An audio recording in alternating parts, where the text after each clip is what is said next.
Welcome to Malaysia. We're about to spend 12 days exploring the incredible scenery, chatting to the locals in Ipoh, and having unexpected adventures.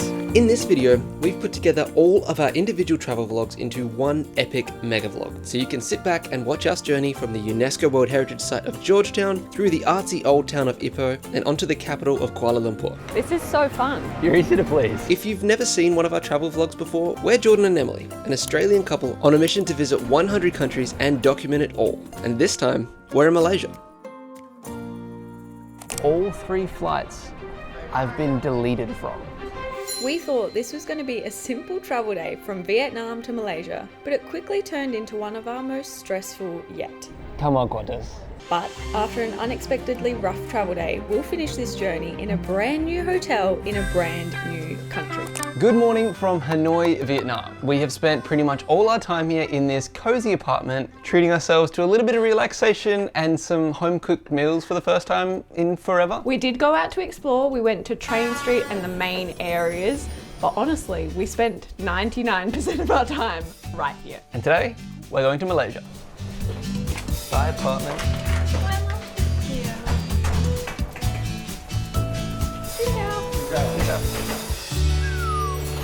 I'm so sad. It's no secret that we absolutely love Vietnam. So I'm really sad to be leaving again. We weren't here for as long as originally planned because, spoiler alert to this whole video, but we changed the whole latter portion of this year.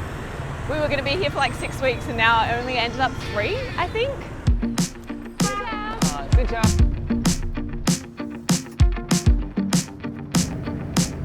20 minutes later, we're at the airport. I can't believe we're back. I can't believe we're leaving. We figured out in that Grab ride that this is the international country we've spent the most time in. Crazy.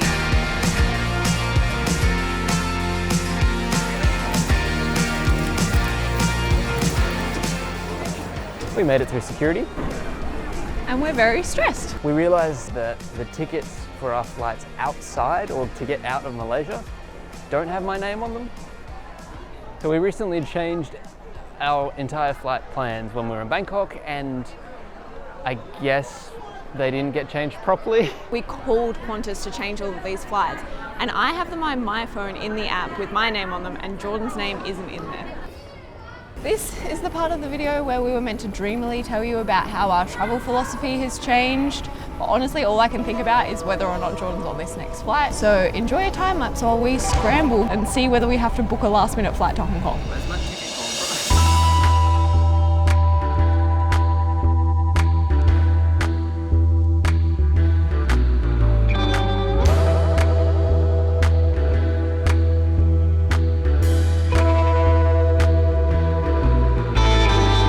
All 3 flights I've been deleted from. I don't know how or why, but we can't call Qantas here. We'll have to call when we get into Malaysia, but I currently don't have a flight out of Malaysia, which is a requirement to enter, so we're gonna have to figure that out. But the whole reason that we're making this video is to tell you that it's not only a change of country, it's gonna be a change of our full travel philosophy. We're gonna start doing things pretty differently as we go forward. We're gonna tell you all about what that means for us on this surprisingly long travel day. And stressful. And stressful travel day. 38, 48, 58, 78,000 Vietnamese dong. We're not gonna make the same mistake as our other countries, and we're gonna try and spend this before we go. I'm still carrying Thai baht, so let's go. How much in dong? 40. Oh, so close. 78,000 for 2 beer? Yeah, sweet. Thank you. Thank you very much. Those beers were meant to be more expensive, but Jordan haggled successfully for the first time ever. 2,000 dong. In the airport of all places. That's the first time we haggled successfully. I guess we'll finish these and get on the plane.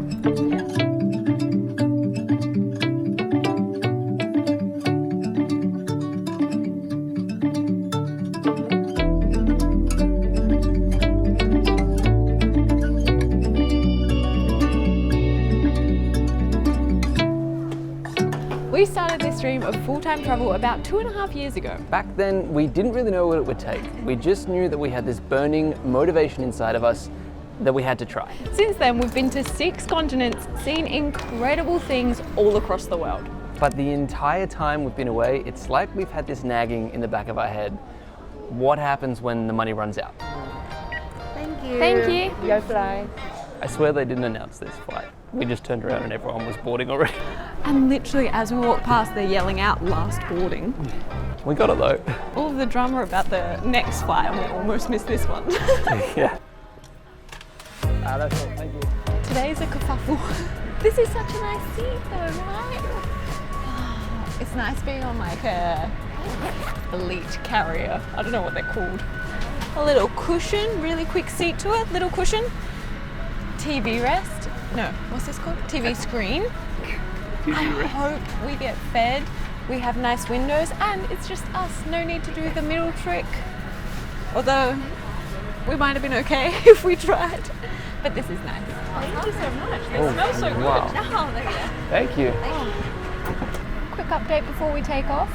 Qantas has seen my message on Facebook and has asked for more information. So. Ladies and gentlemen, for your safety, please pay attention to the safety video which should now be shown. Mr. Buckrow, and we have stop Mr. J, which is about ready to go. We are about 5 minutes away from our on-time departure at 12:55 p.m. local time. Do enjoy the fun and entertainment that's been lined up for you, and certainly if there's anything else we needed to make a flight a little bit more comfortable, please do not hesitate to wear that roller to get it cleared out.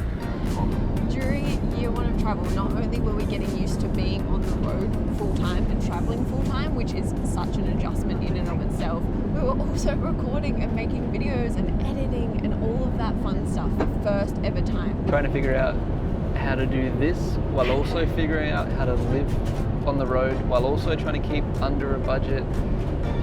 We were quite conflicted.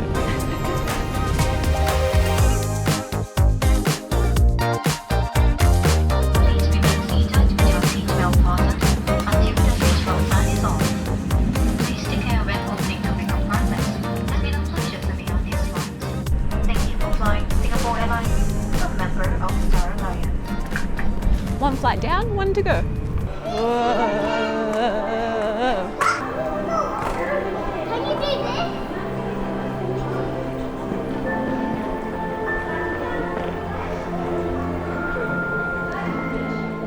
Singapore airport. Standing on a fish.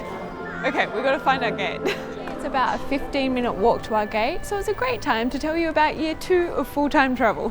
By our second year, we'd explored so much more of the world. We'd made hundreds of videos and we actually started making a little bit of money. There was even 1 month where we earned more than we spent. It's been the only month that that's happened, but gosh, it was exciting. It was unreal and it honestly changed our brain chemistry a little bit. It seemed like it was possible. It was like this dream life of ours that we always thought there was a timer on was all of a sudden sustainable and we could live forever and ever and ever. But it still felt like we were avoiding spending money and kind of felt like we were traveling just to save money. As weird as that sounds, that was the goal. About halfway through Vietnam, we've switched some things up and now we're seeing things very differently.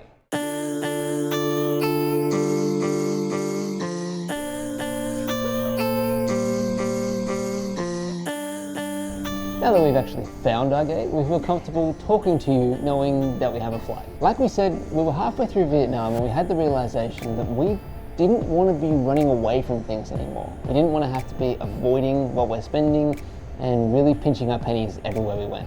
Instead, we want to start running towards a goal that we have. The moment we talked about it, it was like the fire was reignited in us and we knew that this was the right decision.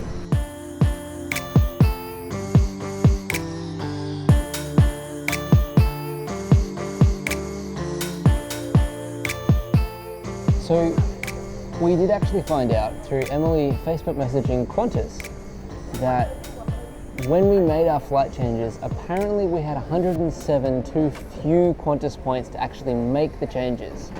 Even though on the phone they told us it was all good.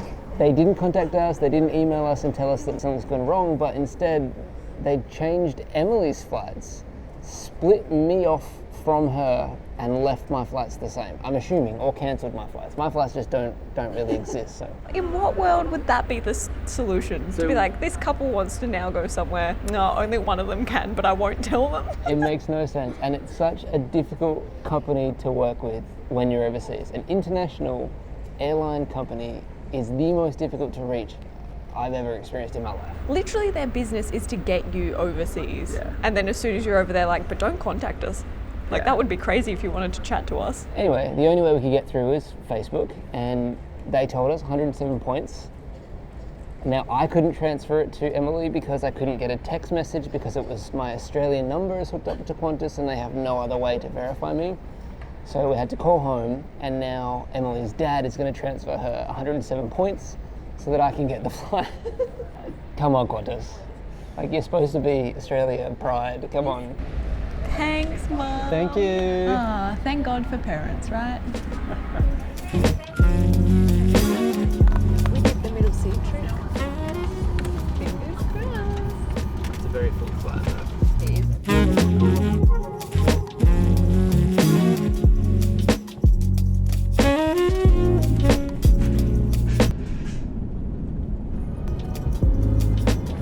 Thank you. Bye. Thank you. Have a nice night. Officially in country 46. We actually haven't touched the land yet. We're about to. Is that the rule? Yeah, I guess we have to be out of an airport. We can't count airports. That could be a rule. Okay. And about a 25-minute Uber, and we'll be at our hotel.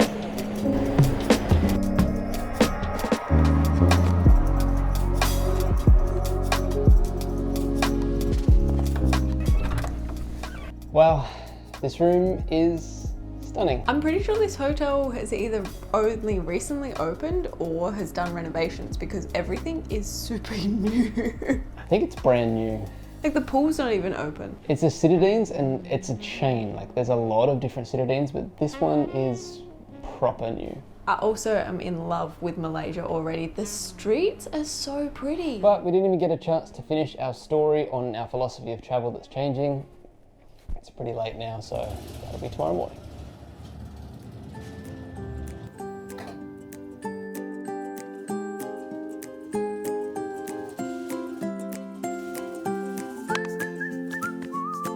Good morning from our first day in country number 46.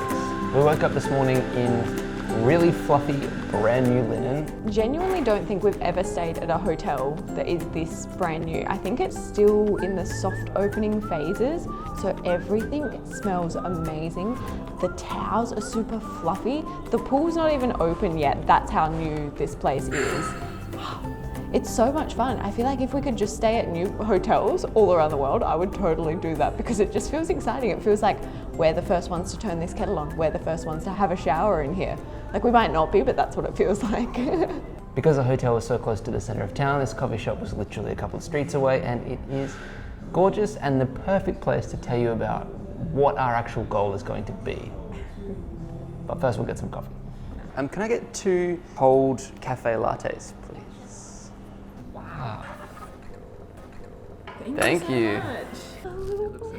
Thank you. The big shift came down to our goal. We no longer want to travel aimlessly. Now we're on a mission to see as much of the world as possible, and we've put a number on it. Our goal is to visit 100 countries in the next 2 years. So revisiting countries isn't on our radar right now. Instead, we're only interested in seeing new ones. That's what's brought us here to Malaysia and is taking us to Hong Kong, Taiwan, China, South Korea, the DMZ, and Japan, all before we go home. If you've made it to this point of the video, please consider subscribing and liking this video because it will help us reach our goal. I can't wait to explore country number 46 tomorrow. Woo! Country number 46. I got this cool app. Look, country number 46. Also, we have some rules for the country count. We might be pretty loosey-goosey with it because we want that number to go up and up and up. Some people, I think, when they talk about country count, they're like, you can't count the country that you live in, like, or that you're born in. But we've traveled Australia. That's different to living there, so that counts. Still a country. Still a country. Or like, the one rule we do have is that you have to clear customs. We can't count airports. But like the DMZ, technically that's not North Korea. We're gonna count it as North Korea. I think Hong Kong people have some issues with, Taiwan people have some issues. Yeah. We're counting those as individual countries, so get over it. See you there. Good morning from country number 46. Today we are kicking off our Malaysian adventure by exploring Georgetown, Penang's cultural heart. And I'm a little bit sick. I threw up 4 times yesterday, so just trying to get through it.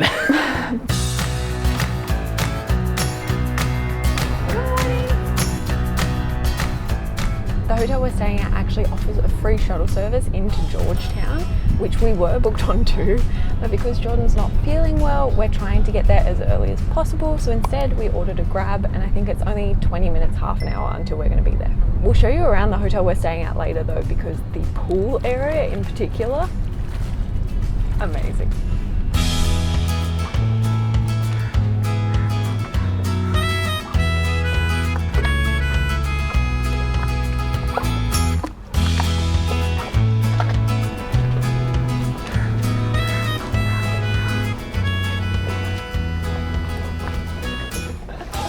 So eclectic. So Georgetown is the capital of the island of Penang, which is an island in the northwest region of Malaysia. It is gorgeous here. Apparently back in the 1780s it was a free trade port for the British Empire, so heaps of different cultures came here to trade and to live, and it became like a mecca. During that time, a lot of Chinese families came here too, and they built these jetties. So each jetty, I think there's between 4 and 6 of them, each has a family name. So right now we're on the Chu jetty, which is meant to be the most popular of all the jetties, and I think it's the most well maintained and like structurally sound. But we're here super early before anyone else, and I think maybe too early because we've just seen signs that says it doesn't open till 9, so we're probably going to leave.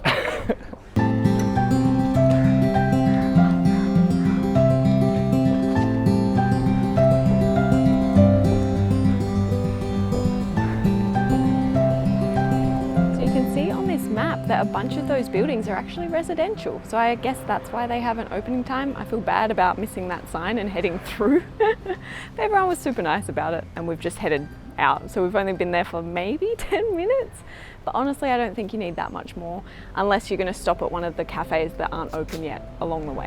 There is another jetty right around here that I think we might go check out, the Tan jetty.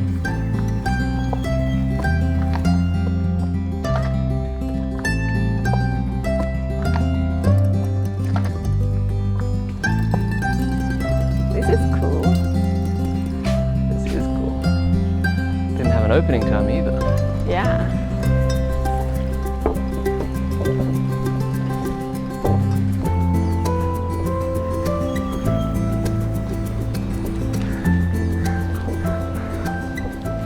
Just one section over from the Chan jetties is Tan jetty, and this one is super cool. It is way less touristy. It's a very thin, worn, old jetty to get to this really cute pink hut. I don't know, this is better than the other one, I think. I know we weren't there when it was open, so all of the shops were shut, but this one's really cool. There's just a guy fishing, going about his life. What a start to Malaysia. Country 46, I love it.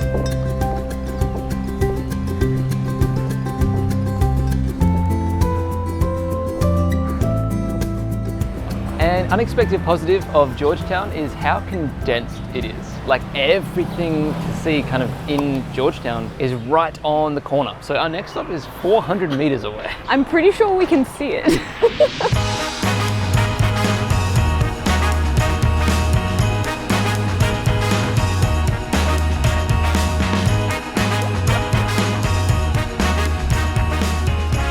It's so different here coming from Vietnam. Like I feel like in Vietnam, everyone was up at 4:30 doing exercise. And here, it's past 9 o'clock and it feels like we're alone. Makes no sense. And like when we got in, we asked our hotel where we can get a coffee, and that was at like 10:30 in the morning. And they're like, coffee at this time?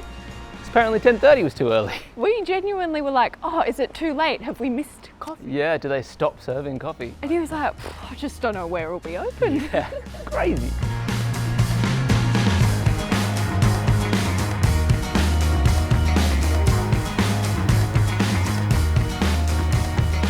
So I don't know how to word this in like a succinct way, but Georgetown is a UNESCO World Heritage Site because of its really maintained colonial, multi-ethnic architecture.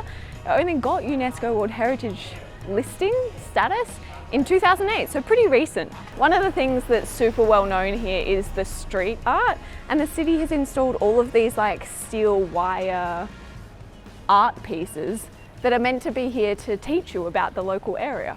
So you can scan like QR codes, you can read about the area you're in, and it's just like a little depiction of it. That's so cool. I know.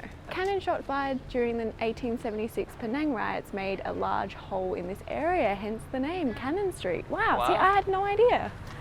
There's one out here that I read a lot of people don't know, and I didn't know this. There's a Jimmy Choo one, because the guy, Jimmy Choo, I don't know if that's his name, if he named it after himself, he's from Penang.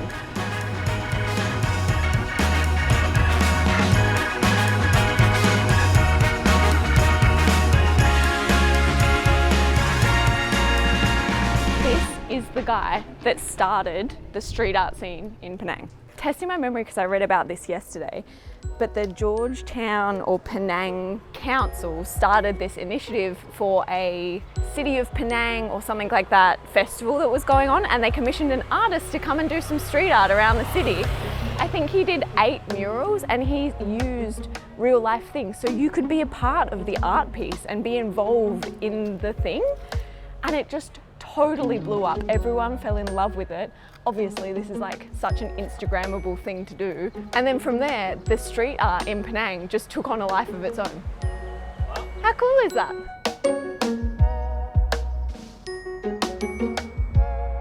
Seems to be lots of cats. Lots of cats. Why are you on all the artwork, buddy? Hey? He says, "'Cause I'm so cute."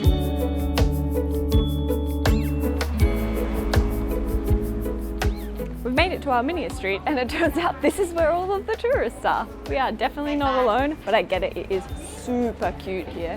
We're walking down an umbrella street, all of the artwork. It's such a cool city. Still, a lot of things aren't open. All of these shops are still shut behind me. How cute! So apparently this was originally called Malay Street. This is Wikipedia though, so grain of salt with this one. And then there was such an Armenian influx and Chinese influx here that it became renamed Armenian Street just from the culture. And it's home to one of the most iconic street art pictures here. The bike one? Yeah. Ah, yes, I want to find that Don't know somewhere. where it is. Yeah, okay. We'll have a look. Speaking about the street art, you can find countless lists and maps online, but honestly, it's more fun just walking around and hoping you come across them. Because then you get this joy and satisfaction. Although if there is one you really want to see, look it up and see where it is, because we might miss a bunch. Old man on the corner, selling pencils from a cup. Quite the line to get the photo with Boy on Bike, I think it's called. We found all the people. It's crazy that one street over you feel like you're alone, and then everyone's lining up to get a photo here. Yeah, it might just be me, but I'm very impatient and I don't want to wait in line. We're not wait in line for a photo kind of people. Plus, I want a coffee. Let's find a cafe. Yes, I thought you might still be feeling a little bit too sick, but I'm so I don't keen feel for great. a coffee. Oh no. No, thank you. There's all of these tiny little, what would you call this? Bike tuk-tuky kind of things around that I guess all of the tourists get for like a little tour of town. Okay, there should be China House near here, and that's like a site and a cafe. All right. I give you China House. Whoa. Why is everything so close? Looks open. See what I mean? Eclectic. Yeah. Why is there like a bar over there and a library? This is so cool. Just around the corner from Boy on Bike is the China House, which is 3 houses that are in the Chinese style architecture. Super popular in Penang, especially one that has a cake shop within it, which is where we've come to get coffee and probably a cake. They have this list of the most loved or most wanted types, and I think we're just gonna get the top 2 to share. But it's really cool. It's also upstairs an art gallery. It's super eclectic. What's another word for eclectic?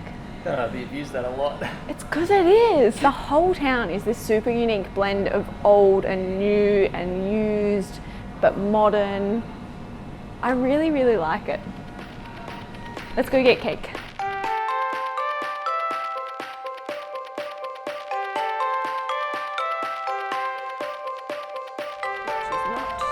budget friendly, But comparatively. we're only here once. Iced coffee Milo dinosaur. Yeah, that sounds great. Milo, what could it possibly mean? I love dinosaur in my drinks. It's a tiramisu to share. Tiramisu and a dinosaur drink for me. And an iced coffee for me. Iced latte. And I'm gonna get drawing. So this place has Doodle of the Week as well. So all of the placemats in the whole cafe are paper. So you draw on it, and if you get the best doodle of the week, you get hung on the wall. And you get 100 ringgit. Oh, it's a money prize. Yeah, 100 ringgit China House voucher. Wow. Oh, he looks a little bit scary now. Shouldn't have picked red. Wow. Thank you. That is so much Milo. Thank you. Perfect. So much Milo. It's a bit too intense for me, but I think you'll like it. I will say, my first impressions of coffee in Malaysia are quite good. I don't know if it's because we've just come from Vietnam where the coffee is like super fun and interesting, but very strong. This feels more Australian style coffee, like good quality beans, properly with like an espresso machine. I like it. So China House is legendary for their cakes, and as you walk in, it's past these two huge display cases full of massive, delicious looking cakes. Ooh. We saw a sign that said this was their #1 most wanted cake, so of course we had to order it, and it looks divine. I think I was still picturing like tiramisu, not a tiramisu flavor cake. I'm super excited. It is a Muslim country, so you can get alcoholic or non-alcoholic. I went for alcoholic because in my brain, tiramisu equals alcohol.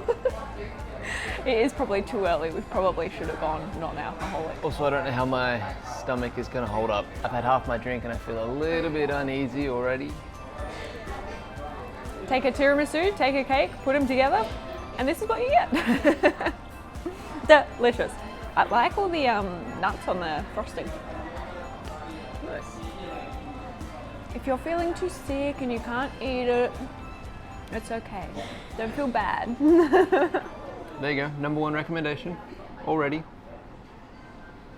You may as well check out Armenia Street and then come here because they're right next to each other. That's what's cool, how everything's been so close. Like we knew we were going to try and pick up the pace today because Jordan's not feeling super well. I didn't realise out of all of the places we've travelled, this would be the best place for you to be sick. Party. Because it is so easy to do. I think it's 10 a.m. and we have checked off most of our list. Yep. There's 3 things left to do. Crazy. Alright. So that was 66 ringgit, so that's like 20 something Australian. Not bad. Not bad for that big of a slice of cake.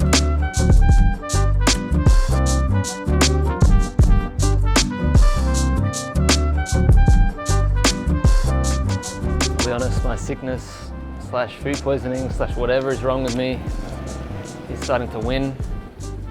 I think it thrives in the heat, so as the day gets hotter, I feel worse and worse. Couple more things to see and then back to the hotel. Maybe cool off in the pool. We'll figure it out. I will survive.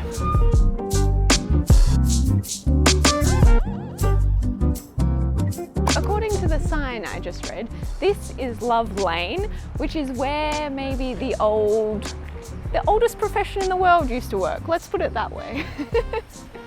There's a sign that says, "Where's my husband?" It's beautiful down here. Heaps more artwork, all of old colonial architecture. Everywhere looks like it's a bar or a cafe, so this would be the place to come at night. There's also really nice cafes that I kind of wish we went to maybe instead of China House, but that was really cool as well. But this is actually on the way to our last stop for the day before we go and cool off.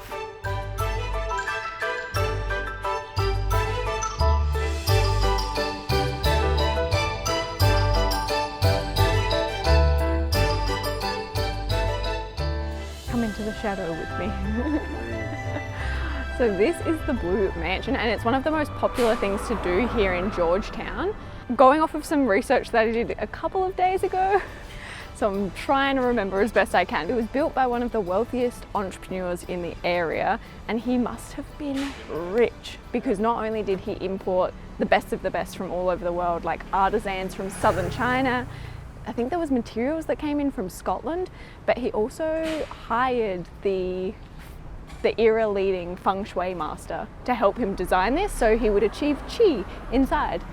And the iconic indigo blue color actually comes from a natural blue dye mixed with lime wash, and it creates this color. And the reason he chose that blue color is because it represents good fortune in Chinese architecture. You're welcome. Yes, so these days it is a hotel slash museum, maybe a cafe, restaurant, I'm not 100% sure. It is around $150 US for a room, which isn't crazy to stay in like something so historic. You can also go on a tour. So they cap them at 35 people, obviously to not disturb the actual guests, but it costs I think like 25 ringgit, and we just aren't gonna do that. If I'm honest, unless you're staying here or going on a tour, probably give this place a miss. You can't really see much. The walls obviously stay up because of privacy. I guess it looks like you can sneak in a little bit. They're not getting yelled at, but it is getting hot. Oh my goodness. I don't know whether it's this time of year in Malaysia, but it is roasting already. So I think we are gonna go back to the hotel and cool down. Yes. This place also has a rooftop. We went up there last night and it was a party. The music was so loud, way too loud for our 30-year-old asses. We were in bed, I think, before it technically opened. Because it opens at 10, right? That's way too late. How cool is this pool? It has a glass bottom. I think I'm going to be terrified when we're in there. We also have an amazing view of Georgetown. And it's like, what's it called? Infinity pool, is that the word? So cool.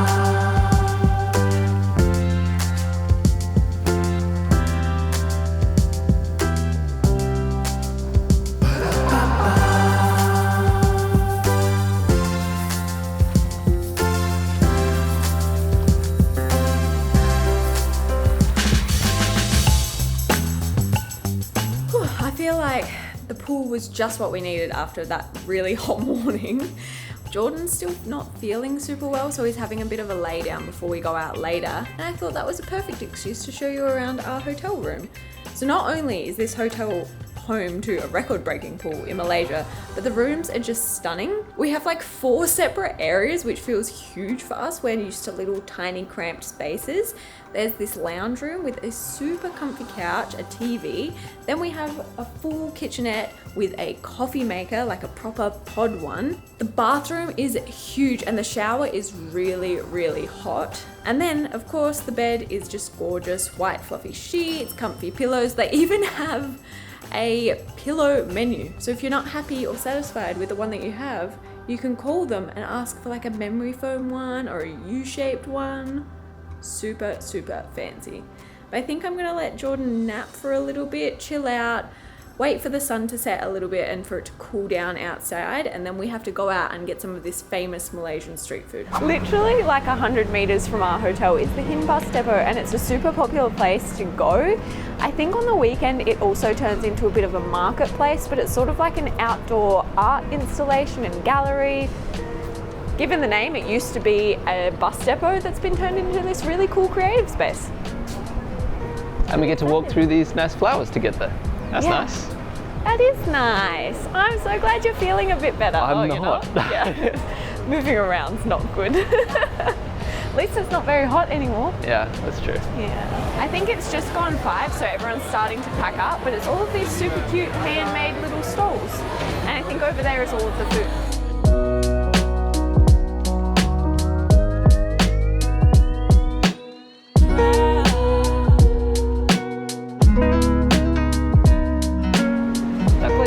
A little bit of a vibe, but really cool.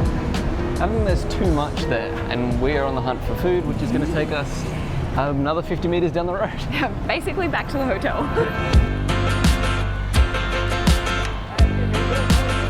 So when we got in here a couple of days ago, we actually went out to find some food, and we saw a place that had quite a big line, and it was a little bit street foodie kind of place. So we went in and we got some food, and it tasted delicious, but now my brain thinks that that's the food that made me feel sick. So instead of going to somewhere local today, I'm kind of easing the stomach up still, and we've come to like a hawker market.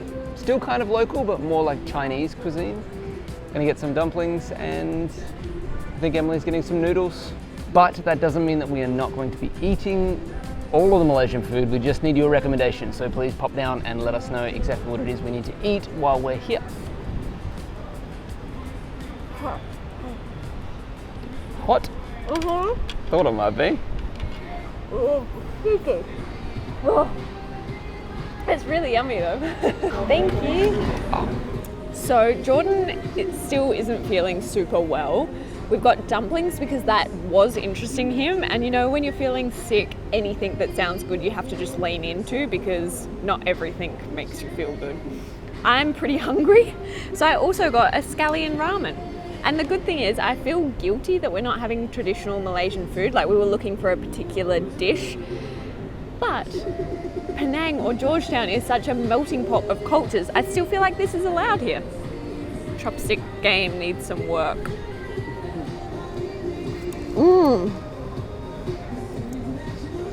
Yeah, that's really good. Good, right? Really good. How much was it all? The whole thing was 24 ringgit. So tomorrow we are catching a bus further into Malaysia, into a town called Ipoh, which is supposed to be part of the Highlands area in the middle of the country. Hopefully it's a little bit cooler, but it should be a lot of fun. We have some epic things planned for this Malaysian leg of our adventure. But I have to say, my first impressions of Malaysia, I think 10 out of 10. Wow, it's high. It's budget friendly. It's not as cheap as Vietnam, where we've just come from. The food's delicious. The people are really nice. I don't know, I had a great day. I know you didn't feel well, but I loved it. Famously, I am a sucker for recency bias and being a bit too overexcited, so take that with a grain of salt. After Ipoh, we go to other Highlands, and then we're staying in the largest hotel in the world before going down to the capital of Kuala Lumpur and checking that out for a bit. So, heaps of Malaysia stuff to come. Woo.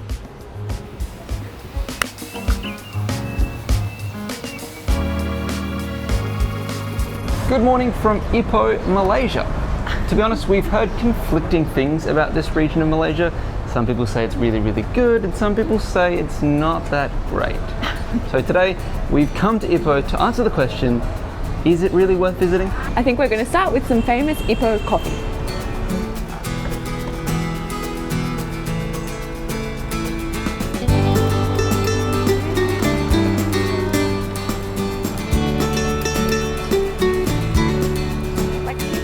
Good morning. Do you have white coffee? Yes. Can we please have two? Hot one. Can we have one hot, one cold? Yeah. How much is that? 540. 540 total? Yeah. Okay. Thank you. She's super nice. So we're staying in downtown area of Ipoh. I always go to say Ipoh. I think Apple have such a chokehold on me that I see an I before something, especially before a P, O, and H. Like, they're the same letters. Oh wow, thank you. Thank you. That was so fast. So fast. Anyway, we're staying in the downtown area of Ipoh. Ipoh. Damn it, I really thought I got that one right. We're staying in the downtown area of Ipoh, and we heard that white coffee is the thing to get here. And there's a really famous place to go to get the original, and there's a really franchised one that you can go and get that super franchised one. But honestly, down the road, we saw all of the locals in this place, so we just stopped here. Wow, thank you so much. Yeah, I got one of each so we can try. I love that it's just roadside here. It's so cool. I hope you can hear me. I don't know if you can. Also the real reason we came in. So this review of Ipoh that we're going to do is going to be completely subjective. It's our opinion only. We highly suggest you do your own research and not rely on us to decide whether to come here or not, because, like I said, it's subjective and I'm not feeling 100% still, so my sickness is probably going to weigh into this a little bit. So the Ipoh white coffee, I've got a little bit about it here on Google. It originated in Old Town Ipoh and is made by roasting coffee beans with palm oil margarine and then serving the brew with condensed milk. That's why it smells so good. It has a smoother and less bitter taste than traditional black coffee. The term white coffee refers to the light roasting process, not the color of the drink itself. Should I try hot first or cold? I think cold. I think I'm gonna like cold better, so it makes me wanna. And hot's more traditional, I guess. Hot is more traditional. It also came with a spoon, but now that you've said there's condensed milk, I'm assuming it's because you need to mix that in a little bit. Also, these cups are super cute. And How much was it? 5 ringgit 40 for 2 coffees. Which I was gonna say sounds really good, but I'm realizing now I have no reference for how much that is. That's like $2. That's so good. Okay.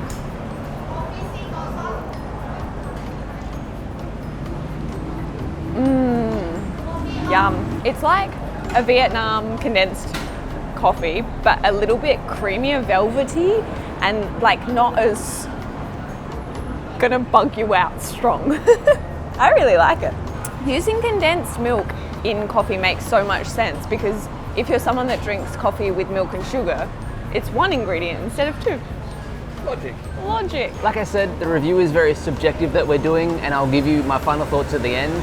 This is a really good start. So that's 1 for Ipoh, 1 against Ipoh because I'm sick. Subjective. Yes, like I said it was going to. This is purely how I feel. If he's doing that, I will also give you my ultra optimistic, super positive rating at the end because we all know that I tend to add some mayo to things. Monday morning blues. I open my eyes and I'm greeted by a cute little smile. The world is new with you by my side. Everything is beautiful. So Ipoh was originally quite a small village nestled in amongst this gorgeous valley with awesome cliff faces. But then they discovered tin here and it became a mining boom town for tin. And now it's actually the 3rd largest town in all of Malaysia, or city. I don't know, but people get offended when you get it wrong, so we'll put it on screen, whatever's right. Yeah. Part of that mining boom made people very, very rich, and part of that wealth informs the next place we're going. Again, I'm not sure if it's the blogs that I read in preparation for coming here, but I was expecting a much, much smaller place. This has like skyscrapers, I would call them in inverted commas, basically really tall buildings, heaps of bars, restaurants, pubs, buildings. It is just a way bigger city/town than I thought it was going to be. Part of my unfair criticism of Ipoh is I bought an unlimited data plan and I don't have any data. I don't know whether I'm doing it wrong, or it said like, oh, you've got 1 gig a day and you've used 1 gig a day at all times, but it's meant to be unlimited and I can't even navigate. So we have to hop in and out of Wi-Fi. And I know that makes no sense and it's completely unfair, but that's a negative. I think that way? That way? You think so? Okay. It's not like that big of a place that if we go the wrong way, it's too annoying. No.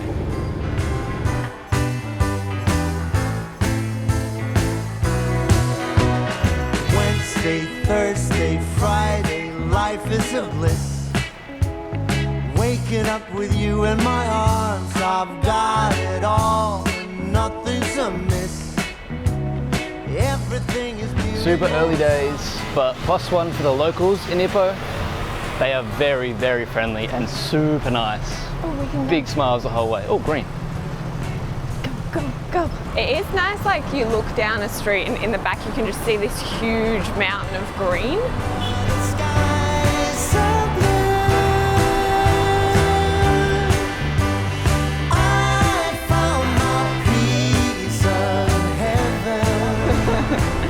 I love all the colourful houses has continued, like in Penang.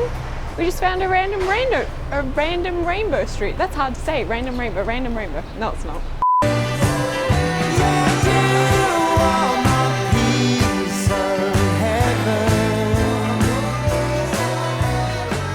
This may be another +1 for Ipoh, and maybe for not having correct Wi-Fi or data, because on our way trying to find our next stop, we came across maybe like a mural lane. Like this has to be on a map. I'm sure it is on a map. It's just not on our maps.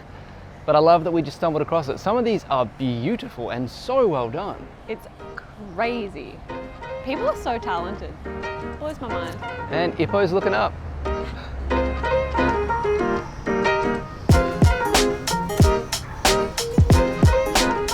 So because our Google Maps aren't working, we weren't 100% sure whether this was Art Lane, is it called? And it turns out it is. There's actually an art piece that says, "Welcome to Art Lane," or something to that effect. And this became such a popular thing all throughout Malaysia because of the ones that we saw in Georgetown, in Penang. It just took off, not only there locally, but across the whole country. And these ones are beautiful and so colourful. They depict the local life, the love of animals, the culture. They celebrate all different things. We've seen Mother's Day ones, 2020 Happy New Year's ones. It's just really, really cool. It's free to come down here and to view. And we don't know the exact location, but I'll try and overlay some maps. So if you're thinking of coming here, you should definitely walk by, because I think this is on the way to Concubine Lane, where we're headed next. Good morning. It's beautiful, yeah. Go there here, after go down there, a lot of things to see. Yeah. Okay, perfect. Where you come from? Australia. Australia. It's nice to meet you. Very smart you are. The locals in Ipoh. They're so nice. Like that, go this way, go that way. There's lots to see. He didn't need to do that. He just did that out of the kindness of his heart.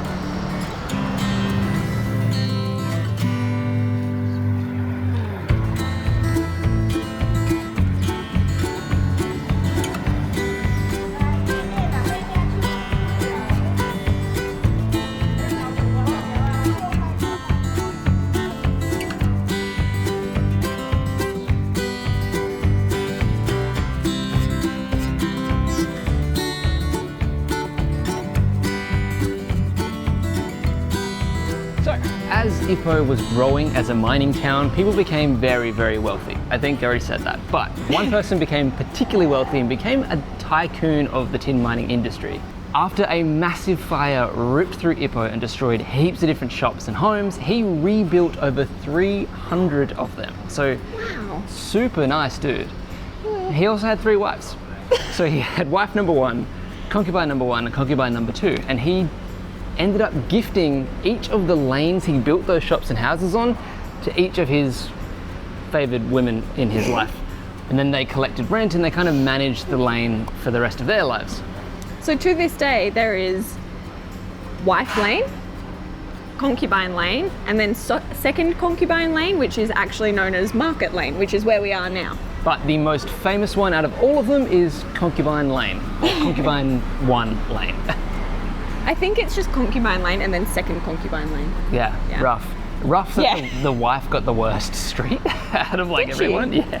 Oh, not only are you cheated on repeatedly. Yeah, she must have been looked after though. Anyway, I don't think that makes it okay. we're gonna go see the other lanes. Unfortunately for Ipoh, I subjectively don't do very well in the heat and it's starting to get hot. So that's one negative for Ipoh. I'm really sorry. This isn't fair. I'm telling you, it's not fair. Yes, I like Concubine Lane, Ipoh. Is that what it said on the other side too? These are meant to be super popular, egg tarts. So I think we have to try that later. It seems like no one's here, so. Love when places do signs like this. I was just about to give Ipoh another point for this. Yeah. It's like a QR code information sign. Apparently there's a heritage trail that you can walk around through the old town. And if you want more information and your data is working, you can scan the QR code and it tells you all about it. I really like that. And you just follow the QR codes. I don't have the tally in my head, but I feel like it's close, like the Ipoh scores.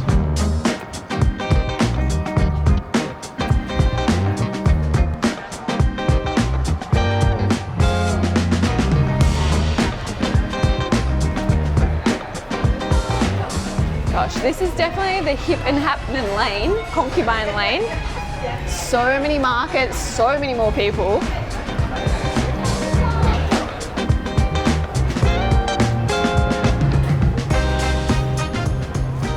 I think Concubine Lane, wow. Concubine Lane is obviously the most popular lane. It is on the thinner side, and there is so many souvenirs and foods and tourists. We're here quite early when there's not that many people here, but I can imagine it's shoulder to shoulder in the busy season and in the middle of the day. I think we'll try and find the wife lane, if not, head somewhere else. I want to go in. We don't know what that is, but we're going to do some research. Maybe come back tonight, who knows? It's definitely Harry Potter themed. Harry Potter font, platform 9.5. Platform 9.5 cafe. If this clip is in the video, you should stay to the end because the end will be in that cafe. Oh, nice. I just Yeah. quickly Googled and it definitely is Harry Potter themed. So I think second coffee is going to be here. But we're going to go to Wife Lane and then come back. Cheers.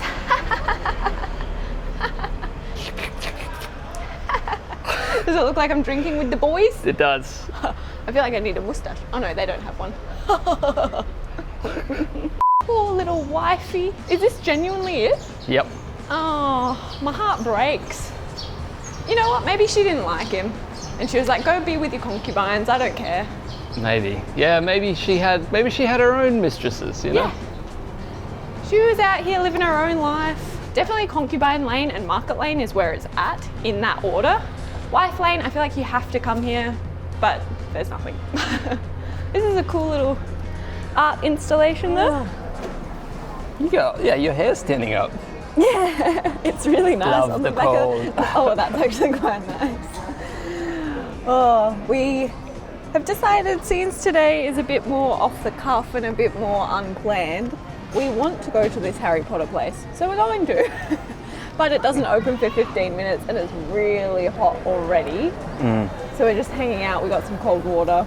What is the temperature today? I think it's 30 degrees today. I think it tops out at 30, yeah. Can you see what it, oh, I guess your data isn't working so we can't check what it is now. So we ended up getting an eSIM for Emily just for today, purely so we can navigate. So it means that we still can't really look things up unless it's very, very brief because we have 1 gig. 1 gig, it is for 7 days. It is for 7 days, but it's Yeah. 1 gig and that's navigation, getting grabs to places, like everything, so. So it's turned off and inoperable unless we desperately need it. Thoughts so far on Ipoh? Oh, I've been keeping a running tally of pluses and minuses. You've been writing them down. No, I'm just hoping that the camera, Oh, Emily right now editing, will know what I'm up to. But for such a bad subjective start because of me and my mood, it's actually yeah. climbed. It's winning you over a little bit. It's winning me over for sure. It is a lot bigger of a place. I know I've said that already than I thought it was, but like walking here from Art Lane took a long time. And I think because my reference point is Georgetown, where literally you walk 1 street and there's 5 more things that you were going to look at that day, it seems really spread out and really huge. Yeah, I started today not in a good mood, so Ipoh had a really rough chance, but it's coming back. Yeah, we were thinking about going to the Cameron Highlands because that's right around here. But now we're reconsidering. We're thinking we'll just make our way straight to Kuala Lumpur because we do technically have time for it, but it would make everything a little bit more rushed. And we're thinking we just want an extra day chilling out in Kuala Lumpur because after Malaysia, things get hectic. Watch people spam the comments with, you should have gone to the Cameron Highlands, it's the best place in all the world. It looks stunning, and if you have the time and like maybe you could hire a car or you have a moped or something, I do think it would be worth it. But with our timeline, our constraints, I think we're giving it a miss. Yeah, straight to KL. KL's got heaps to see anyway. Yeah, just like knowing that it's going to be such a hectic end to this trip for us. Yeah. It's nice to have an extra day of relaxing in KL and trying to get caught up on work and get prepared for China. Overall Asia trip, not a Malaysia trip. Oh yeah, that's what I mean, yeah. Anyway, let's go to Harry Potter. I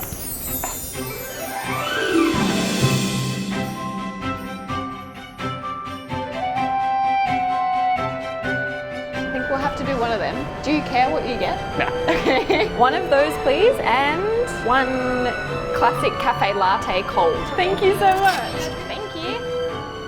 So which one's mine? Well, I thought we could share. This is their signature butterscotch.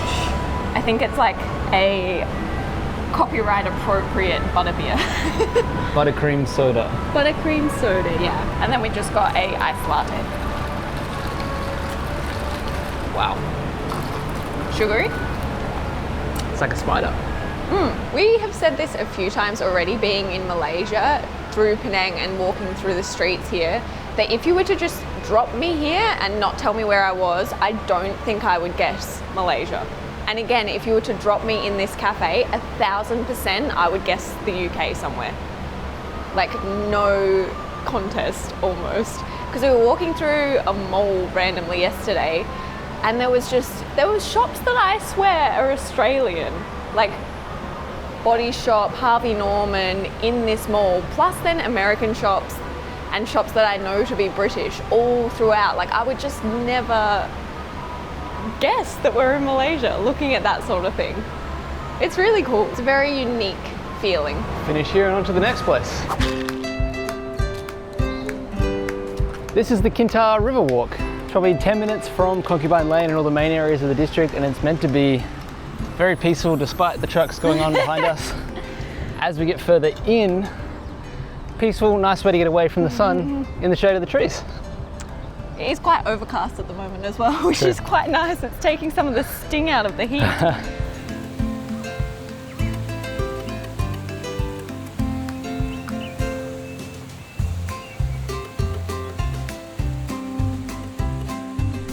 There's another one over there. There's two of them over there, I think. What the heck? Ooh, creepy. There's one right there. No, just kidding. Don't! Oh my God. My heart is racing. This is meant to be a peaceful river walk. So Kinta Riverside is a promenade that stretches along the Kinta River. It's free entry, there's no gates or anything to get in, and there are supposedly cafes and stalls somewhere in here that we can hopefully get a bite to eat. I am starving. I think this must be all of the restaurants. Ooh. They all look closed so far. It feels like we're doing a lot, but if you were to list out the things, I think we've done 4 things. I guess there's 3 lanes, then art lane, then here. That's 5 things. What's next? I don't know. I'm really hungry though, so maybe eating. It does look like we have to walk back where we came from, back into town, because nothing around here is open. Maybe it opens more at night time. Maybe this is a better sunset place. Hi, Money. Yes. We don't have any food. We're actually looking for food ourselves. Could you point us in the right direction, little sir?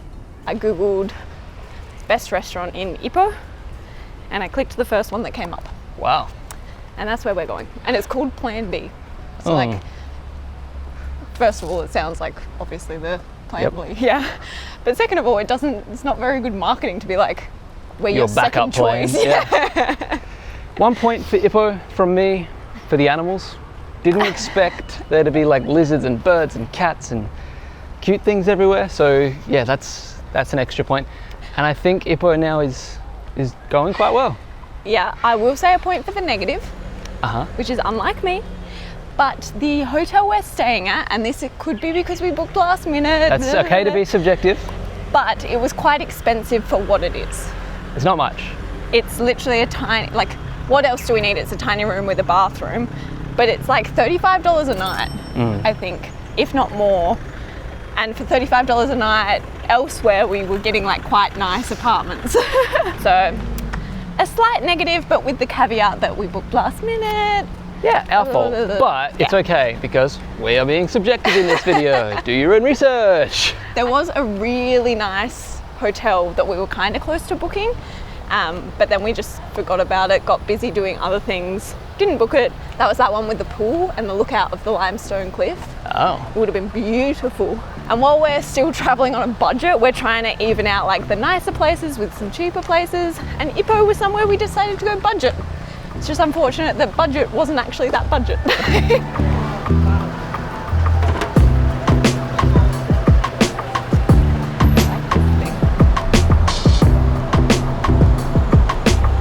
That place does look really good, but the prices are not something we can get on board with right now.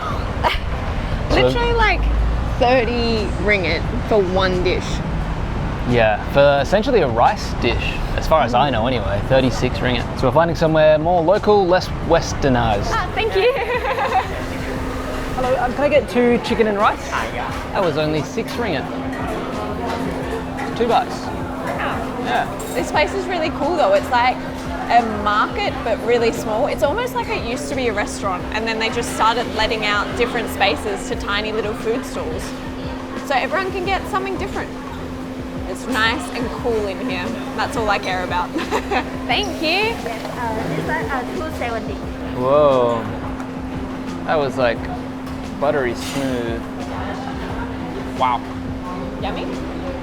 How do they do that? How do they get that consistency? Maybe we should have got one each. I'm pretty sure it's toast with butter and papaya jam, and that's it. Looks good. Again, I know nothing about it. It's quite sweet. I think you'll like that.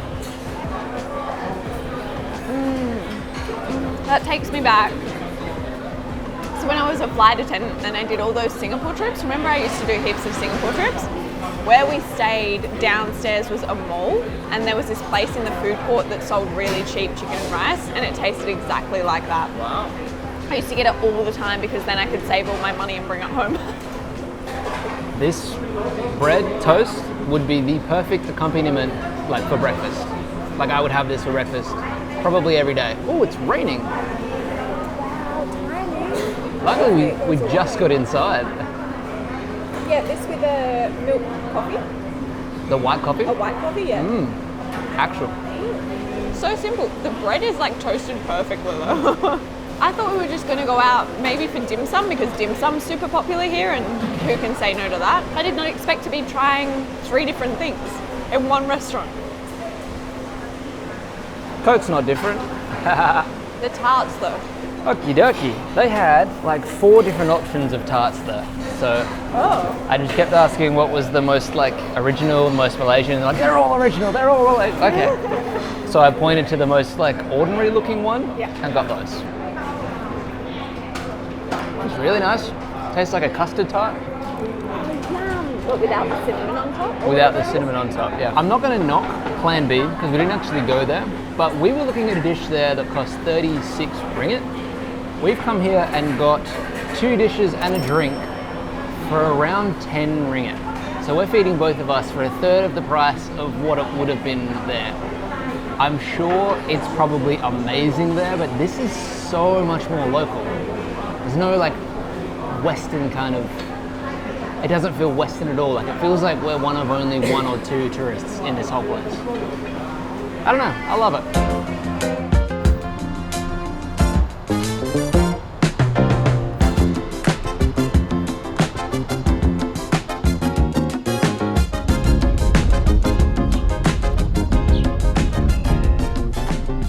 Truth be told, it is the next day. Yesterday we got completely rained out and ended up spending the night having dim sum at one of the highest rated dim sum places in Ipoh.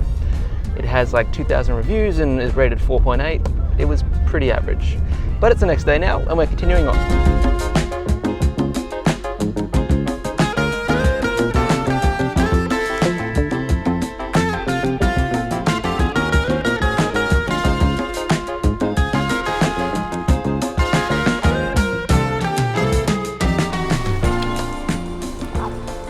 There's no one here.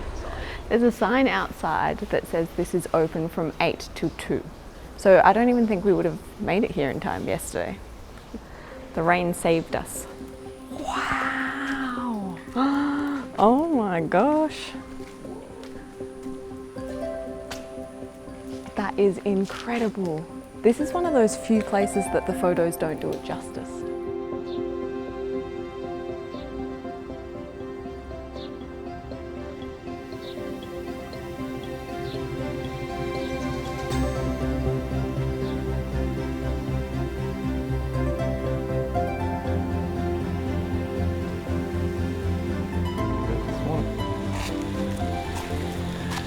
I don't know much about this temple. I know that it's 19th century Buddhist temple that's been built in limestone caves here, and that there is a turtle pond.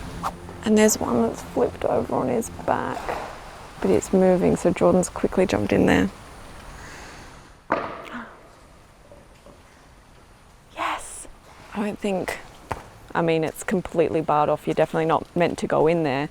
But I walked inside and told the guy that's like working here, he's cutting up vegetables literally for the turtles. So his job is to look after them in some capacity.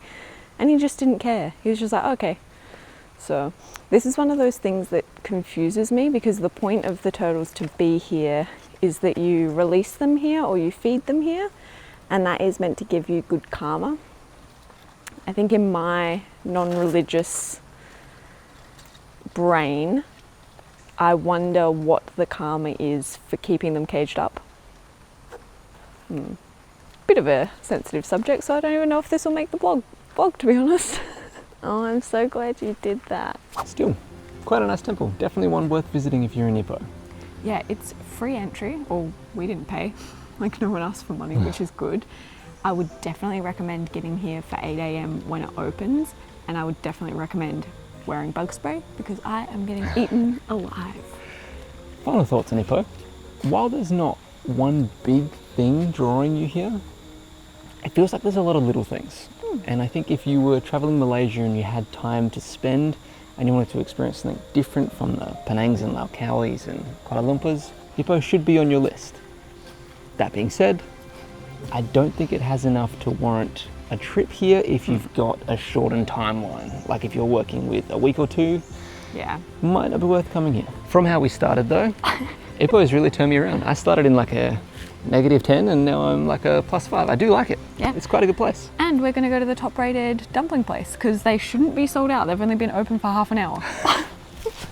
Definitely come here first thing, because the serene, peaceful, meditative experience that we had is not what we're having as we exit.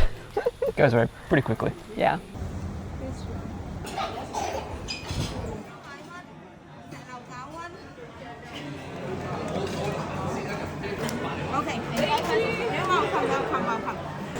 She really helped us through that. I definitely ordered more than that. Yeah, I think they're still coming. But yeah, it is so intense here. This is so much fun though.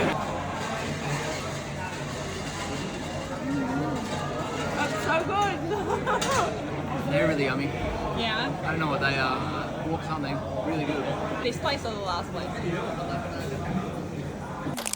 We've made it to Kuala Lumpur and we are staying in this epic apartment for $30 per night. Honestly, it's one of the best ones we've stayed in Southeast Asia. We've got this incredible view and all the space we could ever need. That kind of got us thinking. I wonder how far we can get on our incredibly strict $67 a day budget in the city of Kuala Lumpur. So tomorrow we're using our remaining $37 to explore as much as we can and see if it's even possible to have a good experience in Kuala Lumpur with such a low budget.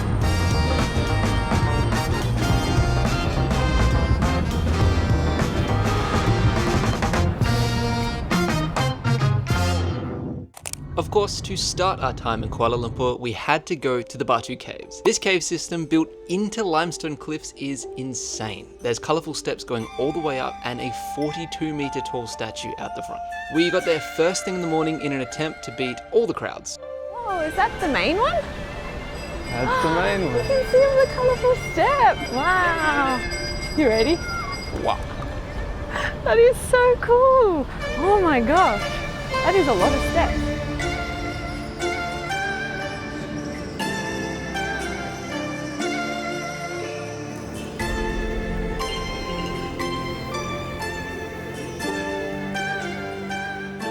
So the grab to get here was $4.10, but entry into this kind of main area that people like the most is free, but you can pay to go into the individual caves around. Monkey, all of them crawling everywhere. Oh my gosh.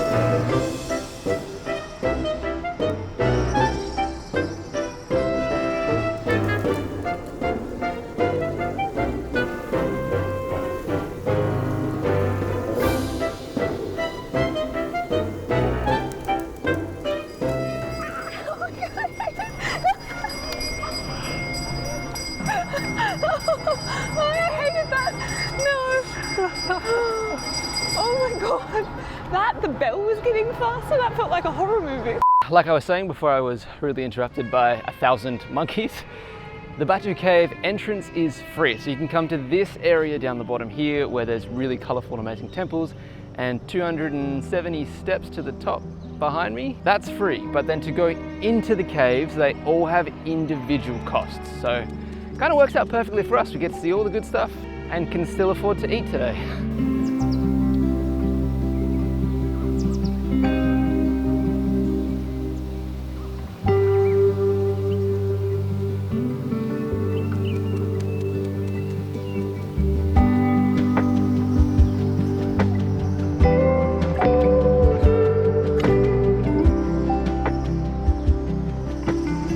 This is one of the caves that opens eventually, I'm assuming.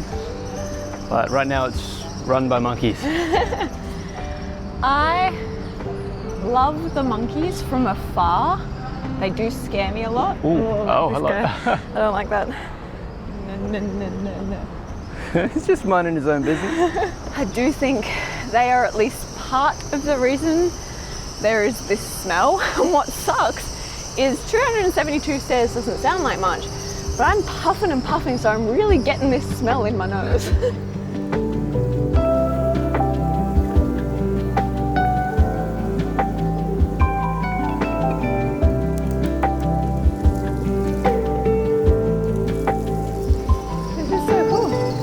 These caves are 400 million years old, which I can't even fathom that big of a number. We say this so many times and again and again and again, but if you can set your alarm and wake up early while you're on holiday, it is 100% worth it for coming to sites like this. Unless you're maybe like an extrovert who loves being surrounded by heaps of people, then maybe not, but still, I would pick this 10 out of 10 times. At the top of the stairs, this is the main temple that you don't actually have to, that's how early it is, roosters are still crowing. The main temple that you don't actually have to pay to get into, this is free entry, but I think we're just going to keep exploring outside. I don't know if you'll be able to hear me, but they're playing local music inside one of the temples. Just adds to the atmosphere so much.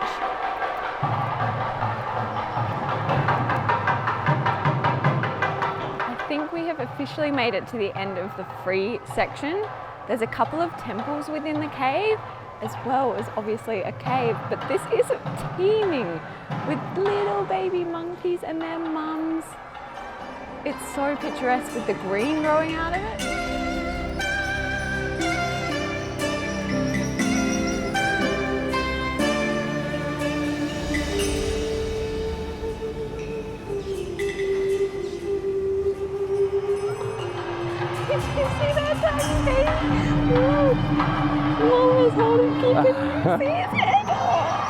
I really hope you've enjoyed this monkey montage. Batu Caves are colourful. We had no idea what to expect when we got there, but this blew our minds. But there was one thing we didn't expect coming here, and that is that This 400 million year old cave is sponsored by Pepsi. Can't wait to leave this place and decompress. Look at this guy. Genius. As we were leaving, we popped the drone up and 3 more people came over and like, oh, and whipped out their drone. So there was 4 drones up. Nice to meet you guys. Happy flying. Have a nice day. Bye guys. See you guys. It was so nice. So we ended up bringing ours down because that always scares us when there's that many in the air. So we got some footage, but not heaps. We got enough. Good morning.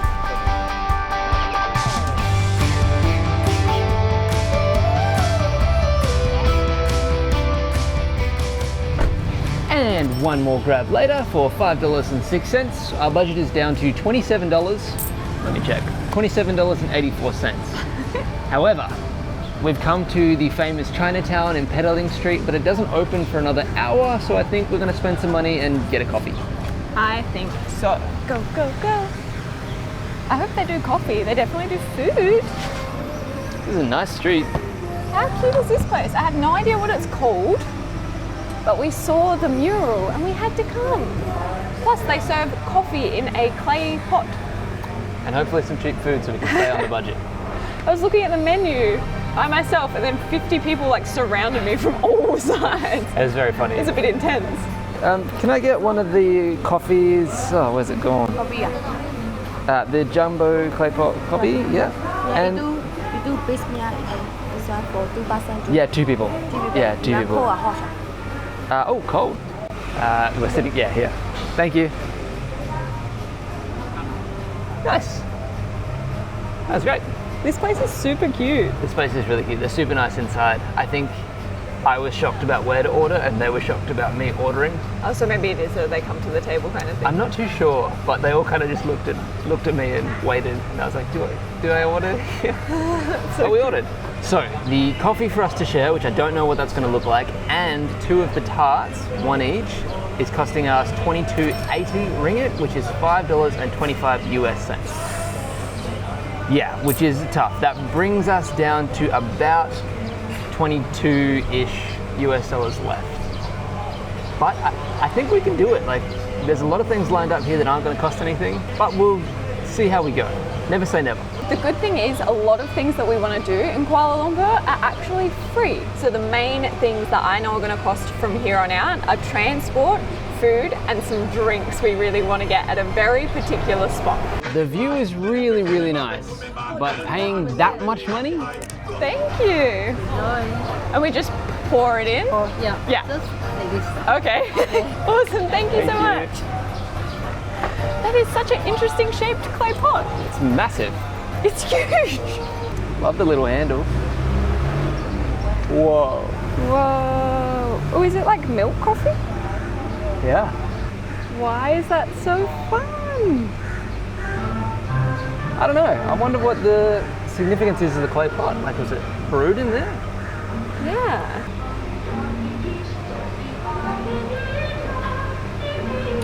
Yum. Yeah? Yeah, that's really good. Yeah, that's. Is it like white coffee?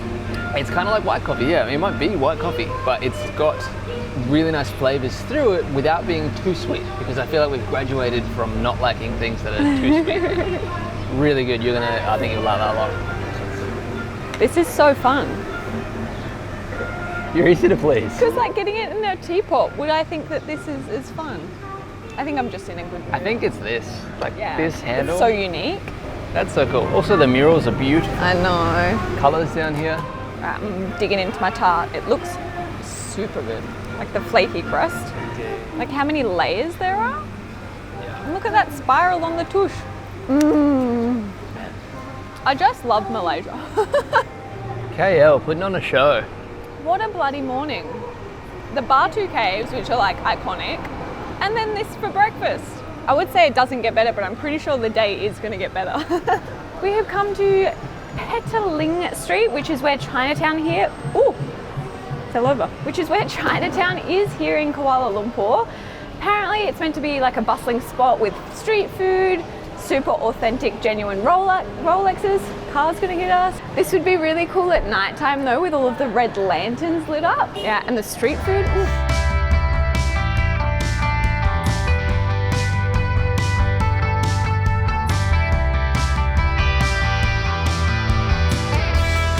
So the whole Chinatown neighborhood became what it is because back in the 19th century, a lot of Chinese miners set up here.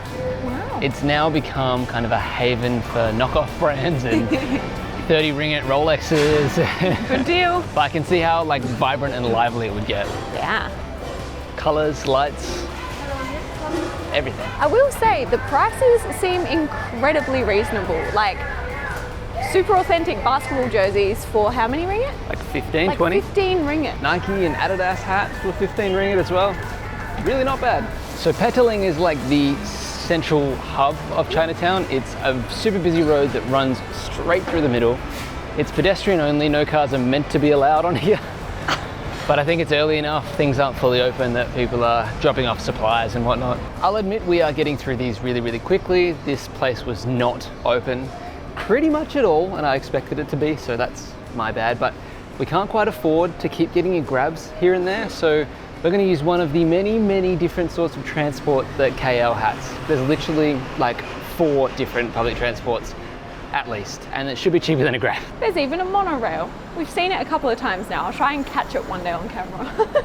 They just zip past through all the buildings, so it's hard to get.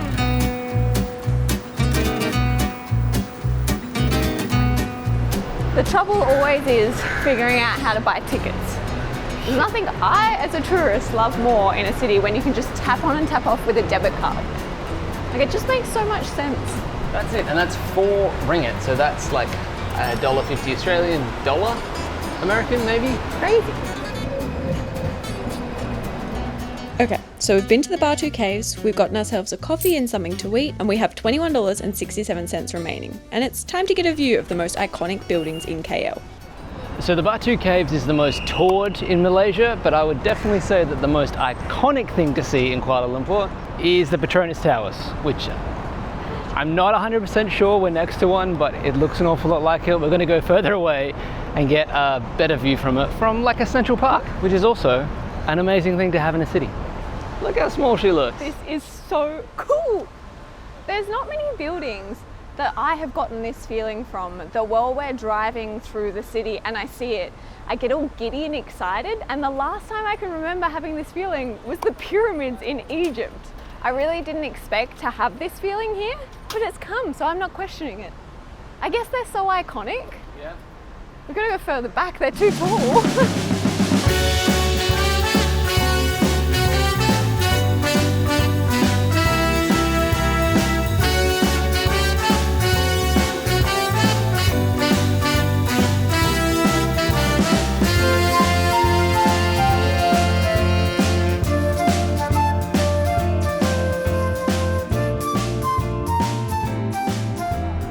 We are in KLCC Park, which is literally a central park that's at the base of the Petronas Towers, probably the most iconic thing in Kuala Lumpur. It's on every thumbnail on YouTube, probably ours too. Yeah, every t-shirt. Every postcard.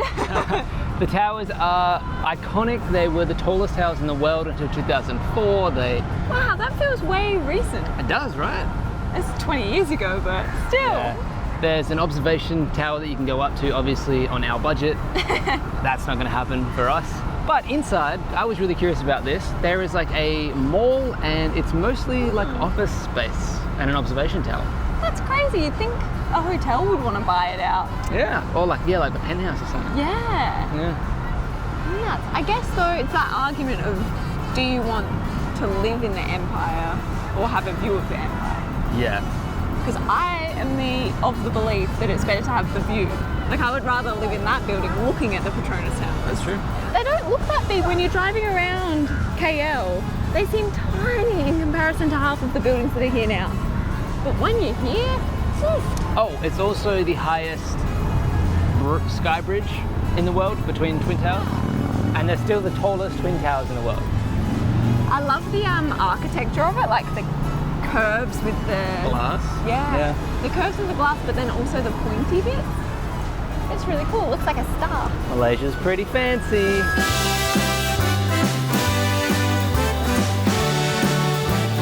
Okay, to get everything I just said, we just looked at our maps. Apparently this is the Petronas Plaza and the KLCC Park is on the other side of the towers. So everything I said about the park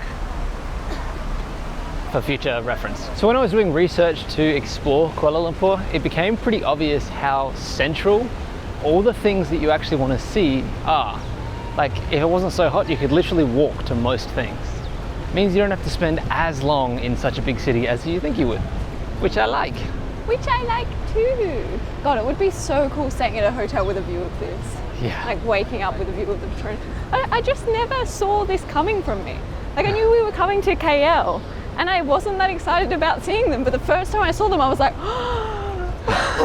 Talking about the towers here. yeah. Yeah. This is the KLCC Park. So this park is 50 hectares big, right in the middle of Kuala Lumpur, and at night it has a symphony show. So it's like orchestral music and the water fountains go crazy. I love that. It's also keeping in line with the rest of Malaysia. What we've seen so far, it's built being super environmentally conscious. So eco-friendly, recycling, all of that good stuff. It's one thing Malaysia does really well. It is awesome. Like at the supermarket in Australia, the standard is to not give you a plastic bag unless you ask for one, and then you have to pay for it to help lower that. Like everyone's expected to bring their own reusable bags. And here, it's the exact same thing. I love that. There is also 1.2 Ks of running track around here too. This would be an awesome place for a morning run. Yeah.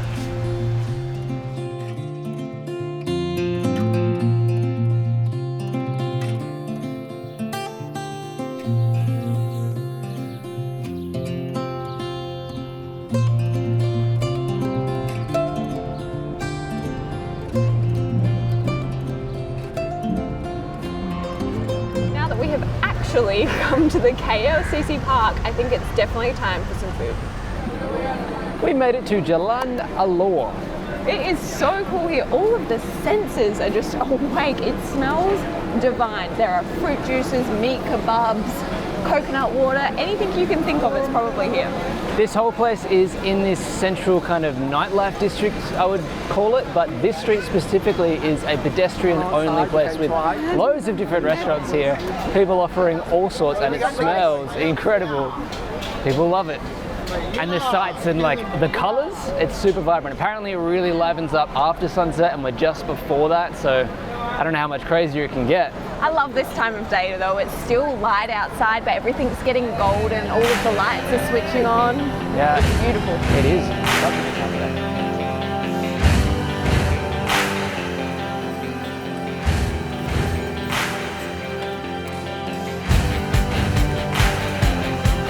I love that it's a mix of restaurants with outdoor seating and street vendors. It's so fun. You've got to respect the hustle. 4 people from the same restaurant just saw me reject someone and were like, no, but maybe now you want to eat here. You've taken 2 more steps. It's the same restaurant I just said no to. So this market is a mix of Malaysian, but also Thai and Japanese and Chinese and Indian food. It's kind of everything here. We've got $21.57 left to spend in our budget, and there's 2 things we like. The first one's right here. It looks so good. Your name? Emily. He's tall, yeah. His name's Jordan. They were so nice. They're from Kenya on a holiday. Oh, that's nice. We just wanted over how good this looks. Yeah. We get grilled dumpling and the barbecue chicken bun. Don't know where Jordan's gone. So I guess these are all for me. I also don't know how to pay. They didn't take my money. So this place, immediately drawn to it because they were cooking on like a grill right in front of us, and the smell was insane, but then it also looked incredible. And then we noticed they're actually rolling out the dough right next door. It just feels so fresh and authentic, and I'm really excited to try it. Look how like bouncy they look. I know, it looks like cartoonish. Yeah.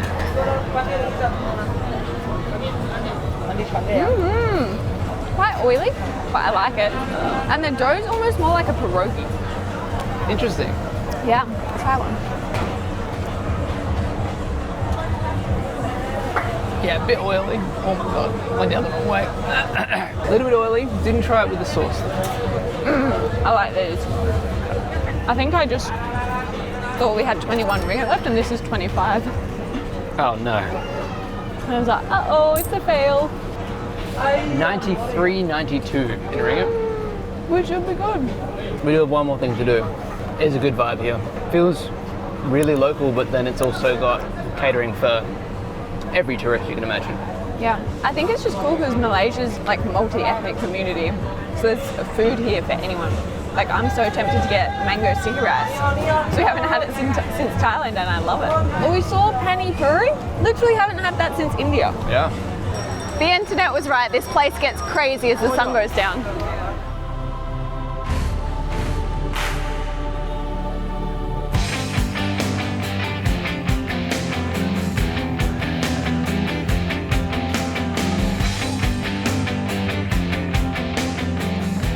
So after our dinner at that food street, we've got $15.83 left. Let me just check that. Yeah, $15.83 left for our budget day in Kuala Lumpur.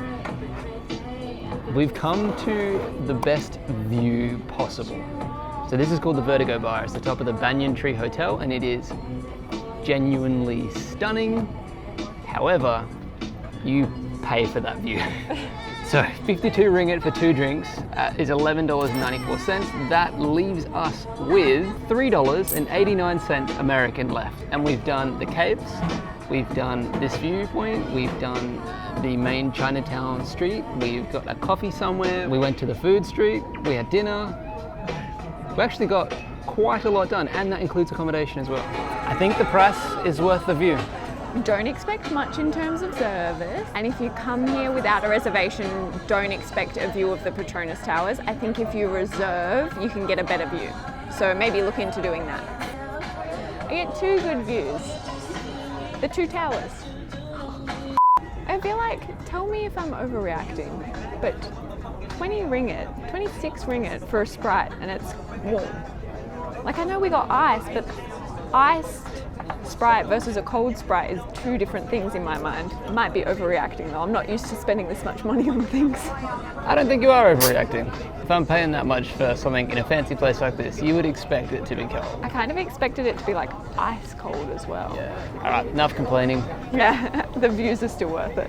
These are all the totals for what we spent during the day.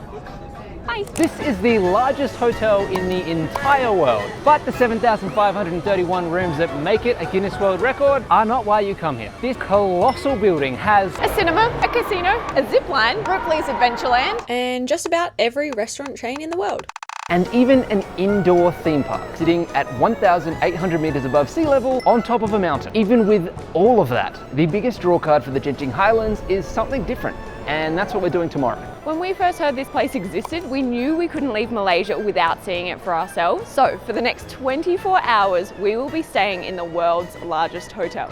First things first, we gotta get there. From KL, we get on a bus which takes us to this station where we avoided this crowd by buying tickets online. Next, we had to join this long line before finally getting into a cable car with our newest and very noisy friends. We went up 620 meters, entered a cloud, and finally, we have arrived at the world's largest hotel. Look, first impressions of the world's largest hotel are not good.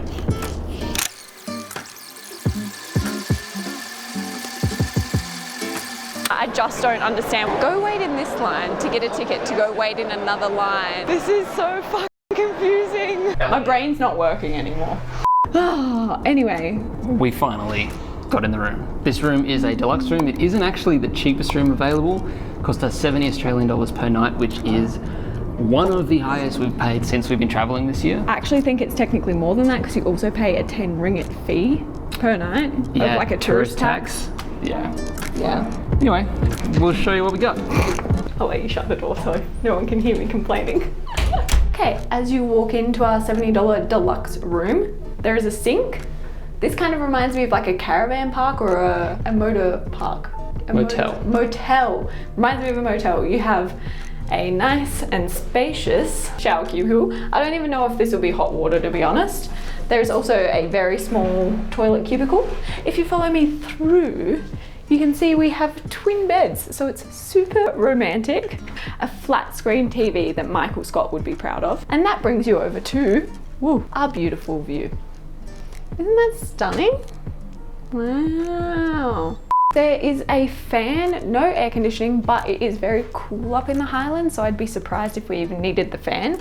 We do get a nice little desk area and some storage. Honestly, if you were spending more than one night here, I would consider somehow paying and making sure you had a proper window or paying for a nicer hotel that's not this one with love and kindness. We only have 24 hours here, and I think we should spend as little time as possible in this room, so let's get out. This hotel originally got its biggest hotel in the world title back in 2006, but then the Venetian in Las Vegas expanded and it lost its crown. They weren't having that, so in 2015 they built a whole nother tower, got a bunch more rooms, and got the title back. I feel like it's very much quantity over quality, but I can respect the drive to get the title. Thankfully, we're not here for just the rooms. There's also, should be, a lot of different things to eat. We're back in the chaos.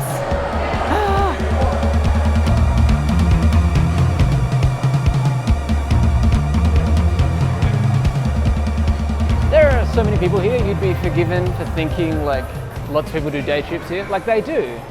But the hotel is so big that all of these people could also probably stay overnight here. We are fully lost and we've been out of the hotel room for 5 minutes.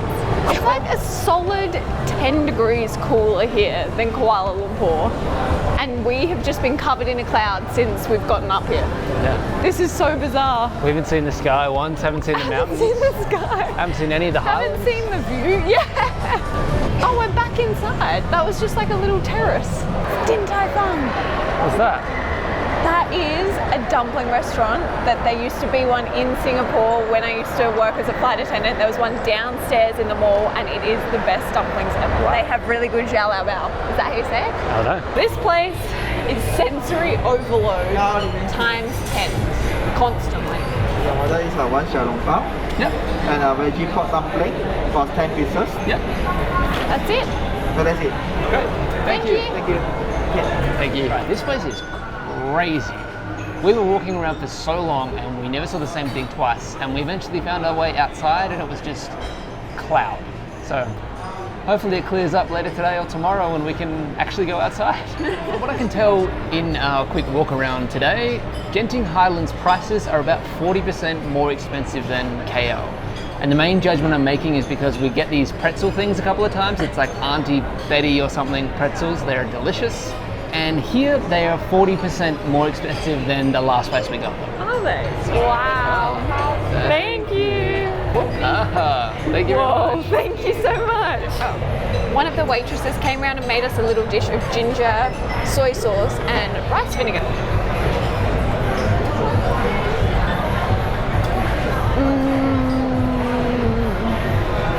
I'm so happy. They're so full of veggies, but still so good. We've decided we're going to eat these 10 first before we move on to the jiaolao bao, because they're soup dumplings. They might be extra hot still, because these came out steaming. All right, you can dig in. I know you're starving. It's such a light dumpling casing. There's so much chili oil in that. I love that you can see them all baking with the fresh out the front as well. Keep them hot. Wow.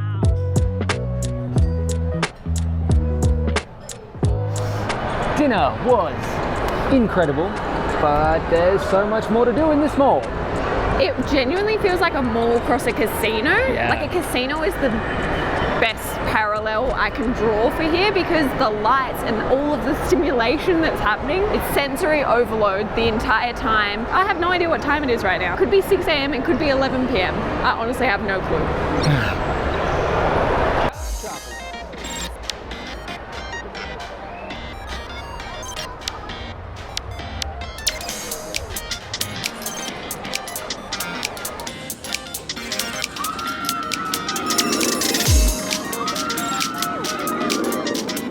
The rides are actually decently priced. I think it's like 20 ringgit per person per ride, but we have already bought tickets to the outdoor theme park for tomorrow. And also all of the rides are more for children maybe rather than adults. But that being said, there are a couple of crazy ones, like a spinning one that goes upside down and a proper roller coaster. Kind of insane that this is inside of a hotel. This is what I mean by it's a casino. There's an LED sky to trick you into thinking you're outside. Isn't that a thing they started doing in Vegas because it made you get people gamble longer because they thought it was still daylight? I do not know if we're going to be able to film it all in here, but we're going to the casino. We ended up playing roulette and we put 5 chips on 5 different numbers, and one of the next 2 numbers came up. I can't hear you. Winners. You know, you normally walk into a casino and you're like your eyes widen and it feels like it's sensory overload. I didn't get that feeling at all walking in there, because the outside feels exactly the same, if not more hectic. It was quieter in the casino for sure. You want to know something crazy? Out of this whole hotel, only 3 of 13 floors are non-smoking. At least in our tower anyway. But as we were coming back to be done for the day, I decided to be ballsy and go ask to see if there was a room with proper windows. And there was! We don't have a view because we're in a cloud still, but oh, I thought that was open, then my arm fell way further back than I thought it would. Other than that, it's exactly the same. But natural light, well worth it. We will have a view. We will have a view. Soon. Maybe we could leave these open and wake up to the view. True. No one's going to be looking in. Yeah. Unless I there's mean, another building right there. yeah, Can't see we it. might just not see it. We are going to get some work done and rest up, because tomorrow is a huge day.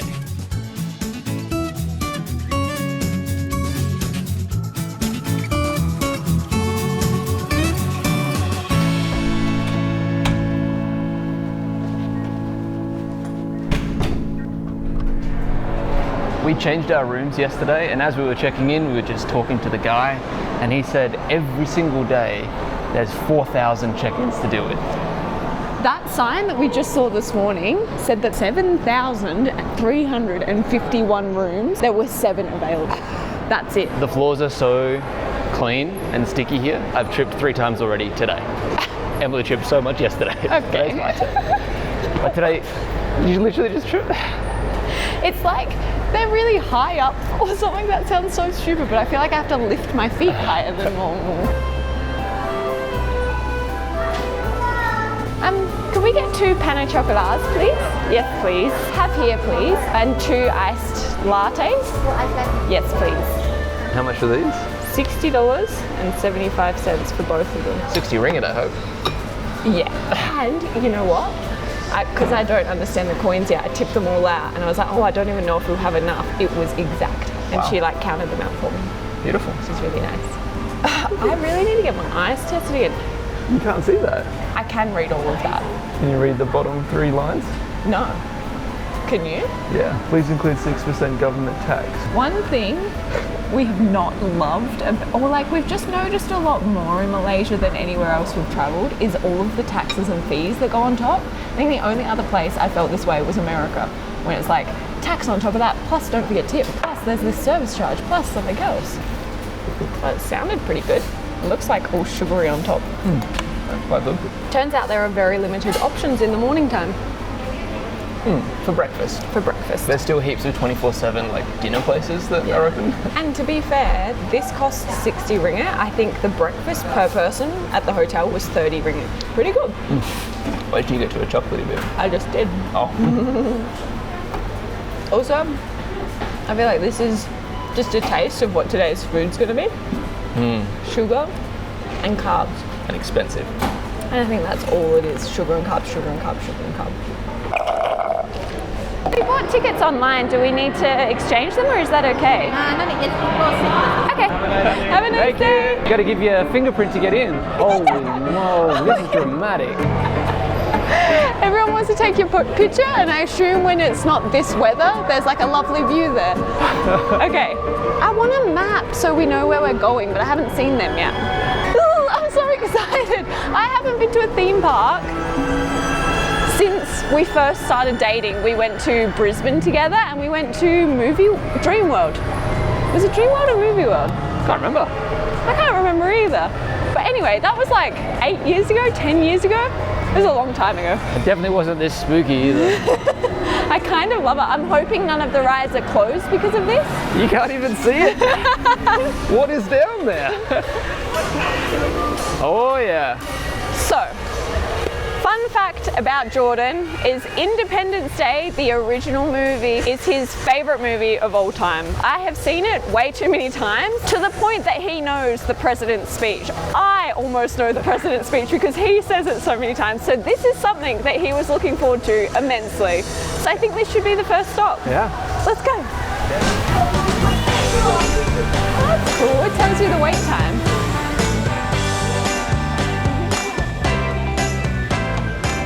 We're in line and I saw someone's phone. They had a map of the park on their phone. Turns out there's an app, so I'm trying to download it, but it's going to take 12 minutes. Of an AI sphere, a mysterious alien artificial intelligence. Our alien friend here has been placed in a deep-induced coma and poses no danger. Got it! What the? Oh, nice! They nailed that. That was a lot of fun. I had no idea what to expect when we got in the first room and the guy started talking and was like, I don't know. I thought I was like, okay, is this it? And then we went into another room, full VR, 4D. Obviously, we were only like lifted up horizontal, like towered on top of each other. Yeah. But there were bits I was like gripping on, or I could see were like making sure the backpack was like still tucked in because it felt like you were going forward. I had my backpack under me and I had to like wrap my legs around it because I was so scared. Anyway, the game plan is we're going to go to the other side of the park to try and get quiet rides.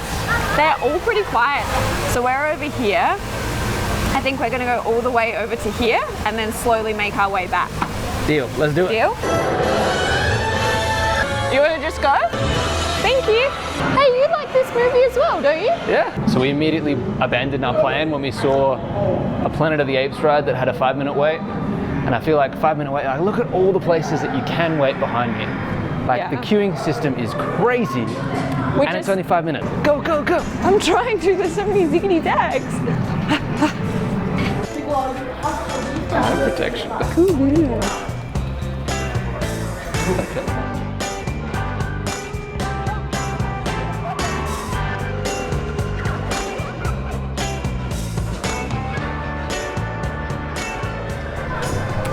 All right.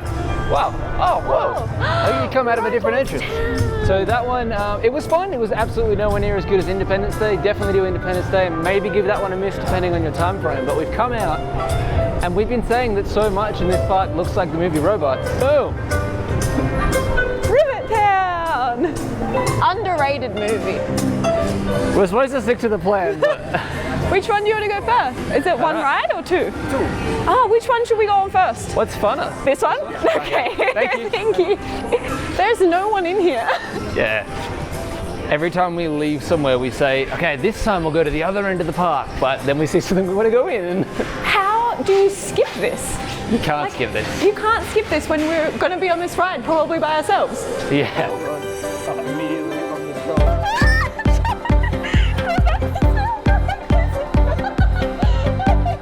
Why did you expect that to be that crazy? Good. Get the thrill nice and quick. Highly recommend. That was a fun one, nice and quick. Big wheels, Zeppelins. Thank you. What's your favourite ride in the park? The roller coaster? Okay, we'll go there next. Also, is it Genting Highlands or Genting?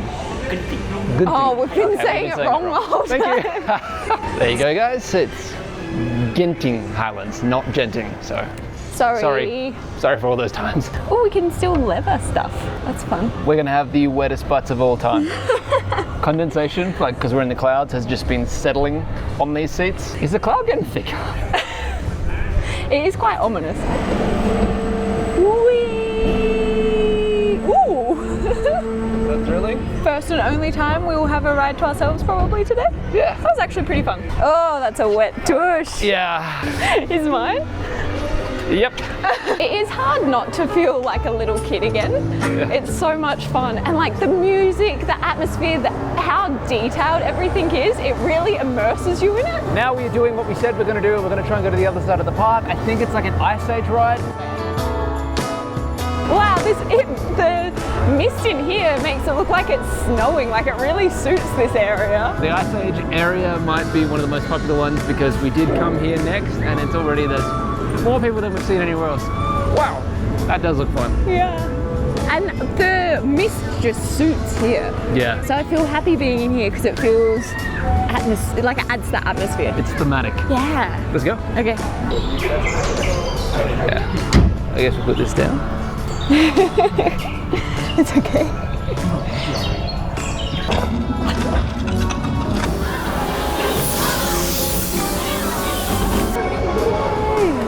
Back out to the world. So that one, if you waited for that one, you'd be pretty disappointed. Same vibe as the Planets of the Apes one, like Yeah. same kind of ride. What's your favourite so far? The robot cups things. Oh, I like that one, and also Independence Day. Independence Day was Yeah. really good too. Okay. Yeah, that one, if that line is long for that one, I wouldn't. Unless you have kids that desperately want to do it, it's probably not worth it. Let's do the Acorn Adventure. Yeah. So the ride we were going to go on, the other Ice Age roller coaster, you can't have a bag, like fair enough, but they don't have lockers. You actually have to pay to rent a locker, 20 ringgit for 4 hours, so we've skipped that. Just two. Two? Yeah. Ah, thank you. Sure. Can I leave it here for an hour?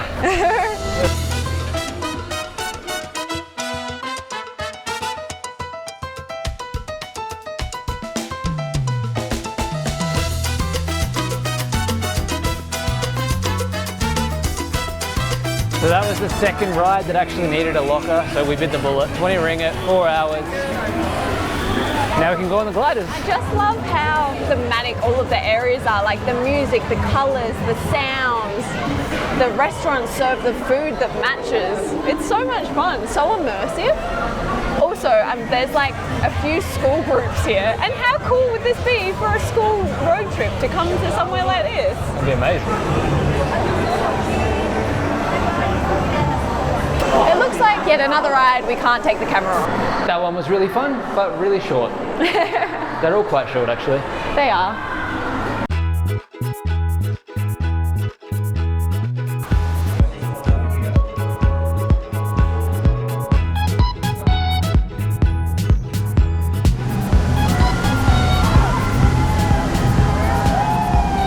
New favourite ride. That one was worth it. Worth the wait, even though we didn't really wait. But if you had to wait, it's worth the wait. Let's get something to eat. One classic beef burger, please. At combo, please.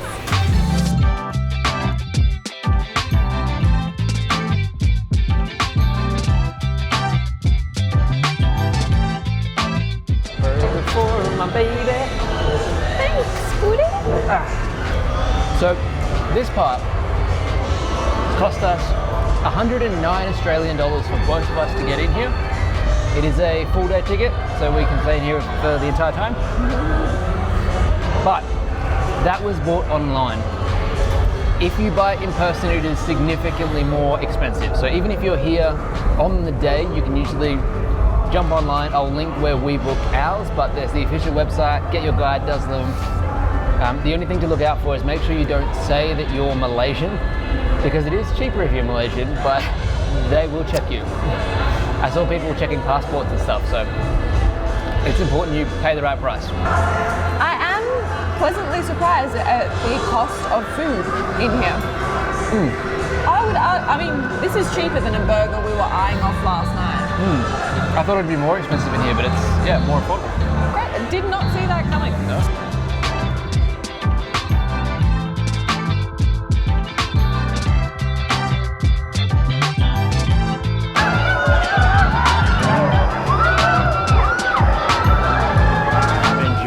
So we've just done some Googling because we noticed that this section was like burnt and it looks like a real fire, and we were like, we can't tell, you're at a theme park. I don't know whether that's on purpose or whether an accident happened. And it turns out in June this year, a fire broke out. Luckily, I think everyone was okay, but that explains why there's quite a few rides that are unavailable to us today.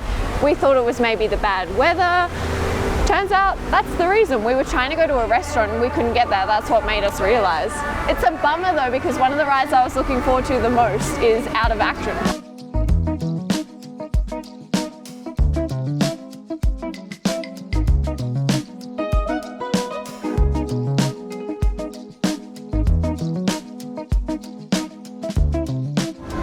So it seems like in this theme park, everywhere has the standard queuing system and then also a virtual queuing system. So when we're waiting in line, people are walking up with their phones, are getting scanned and going in before us. I feel like it's a really good system if you know how to use it. It is a night and day difference, the temperature and weather right now compared to when we came in. It's also pumping with music and people. It has just gone 2 o'clock, which means we have just completed 24 hours in the largest hotel in the world. Nuts. I have had a surprisingly good time, but all of my happiness and joy has come from things outside of the hotel. The hotel is very That's a fair assessment. The complex up here is awesome and highly recommend it. I would maybe still do one night somewhere, not necessarily at the world's largest hotel, but one of the other ones, so that you can get a full day the next day at this theme park, because you need a few hours. Yeah. If you have been here and Tokyo Disneyland, let us know if it's worth it, because we are tempted. We're not theme park people per se, but I have had a great day, so maybe we are. Maybe we go to Tokyo Disneyland. Maybe, I don't know. What a cool way to end our time in Malaysia. Off to Hong Kong.